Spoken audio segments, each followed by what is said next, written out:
Good morning. Thank you for coming. So, as I was saying, take a look at this voice line from Portal 2. So, how are you holding up? Because I'm a potato. This is a joke. It's supposed to be funny, make you laugh, smile, grin, or some other weird, twisted reaction. It has two parts, a setup and a punchline. This joke is a good one, and Portal 2 is chock full of these things. I would even consider it to be a funny video game.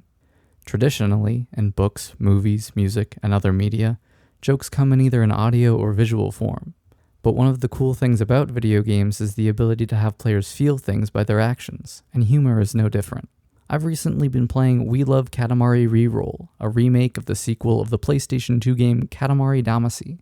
Something that's interesting about this game is its ability to have the player experience funny, and it does this in a few key ways. So in We Love Katamari, the goal is to roll around this ball, a Katamari, and you roll up larger and larger objects. The game starts small, with objects you roll up being teeny tiny, maybe a die or chapstick, something like that. We already see absurdity in these early levels in the spaces, where rooms are very cluttered and objects are out of place or unique. Sometimes you might find a grand tower of snacks, or some sort of cat ritual. The larger you grow your Katamari, the more things you'll be able to roll up, and the more places you'll be able to go. This gives the player agency in their own discovery. You're allowed to choose to engage with the joke. As levels continue, the time allowed gets longer, and the player is able to roll up even more objects, including people, buildings, and the ground itself. The funny things to discover don't stop as you get big. You might find a Godzilla monster or giant superhero with that size that wasn't in view as a small Katamari. This progression feels earned. The player only discovers this Godzilla because they had the skill to roll up large enough to see it.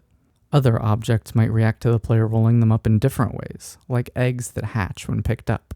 Player action acts as the setup, and the game reacting to player action acts as the punchline. The gameplay is a playable joke.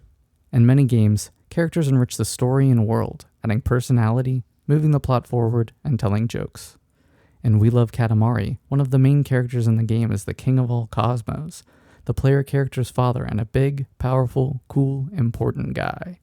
His role in the game is judgment. He grades the player's Katamari based on how they performed in the level, often making gut-busting jokes of his own. More interesting to me, though, is how the king affects the gameplay, and he does this in a couple ways. The first is dialogue during levels. He might comment and make a joke about an item that was rolled up, give a time call, or announce when you've satisfied the level requirements. When he does this, he appears right in the middle of the screen, blocking the player's view of whatever they're trying to do and making things more difficult. This fits with the king's character, as he's big and important, demanding attention, and it's also just funny to have someone trying to help that's actually just making things worse. The king is also important when the player loses. There's a minigame in which the king fires lasers from his eyes at the player, who has to run around and avoid the lasers. Every time he hits, the player gets smaller and smaller until he's a teeny-weeny little speck. There's no winning this minigame. Whether you stay big or get hit tiny doesn't matter, but the game forces the player to go through it in order to try again. Having an unwinnable minigame fits the king's character and is a funny sort of punishment for doing the level poorly. The player gets to control and interact with the consequences of the loss, which is a lot more interesting than a simple game over screen. In addition to normal Katamari levels, We Love Katamari has a few special ones that I think are pretty neat.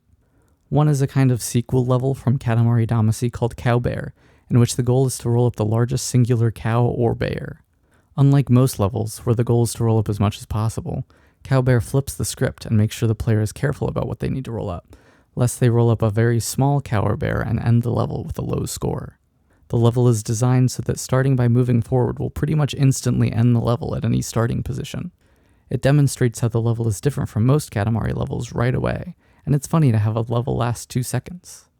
The objects that are considered cows and bears are creative too, with a teddy bear counting as a bear, or a traffic cone with cow print coloring being considered a cow.